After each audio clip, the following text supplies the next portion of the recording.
I am Samhita. 30 some years ago, when I first came to the United States, I had also said goodbye to my father for the final time. You see, the person that had helped me with all the immigration formalities and paperwork, the person who was probably the most excited about my journey, could not come see me off at the airport because of how far his cancer had progressed. I can still feel his warm hug. I can still feel his cold, frail fingers around my hands. And I can still hear his voice. Go see the world through my eyes. My aunts had told me later that he had watched every single airplane fly over our house that day. When our plane neared the shores of America and we could see Lady Liberty from above, I saw many of my fellow passengers stand up and start clapping in unison. Although I was not in the headspace to join in on the festivities, I could internalize the joy and symbolism of the moment. I could truly understand the gravity and the importance of the American dream. The juxtaposition of those two memories, those two moments in time, have shaped so many of my actions and so many of my thought processes going forward. While my story is mine, I'm pretty sure many of you, many of our immigrant families have similar stories to share.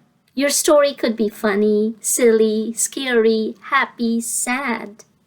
As long as it shares one unique aspect of your journey as an immigrant, we would love hearing from you. Thank you for the same. I'm Felicia Ann Holly. When I was about 9.5 years old, my family and I moved from Guyana to America.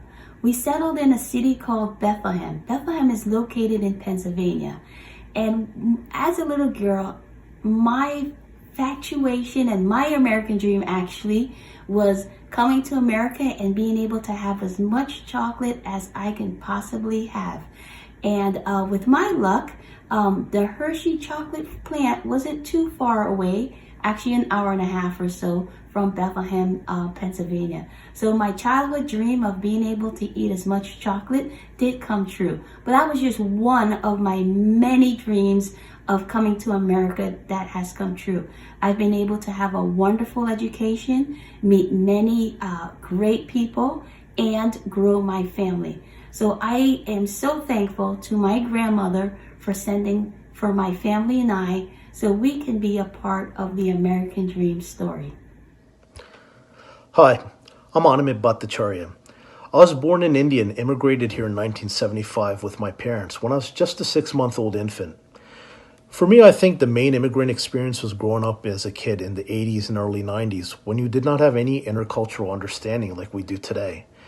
The main challenge was that in mainstream American culture, all of my peers, both white and black, had many more freedoms. They were just permitted to do a lot of things that I wasn't allowed to do per my parents.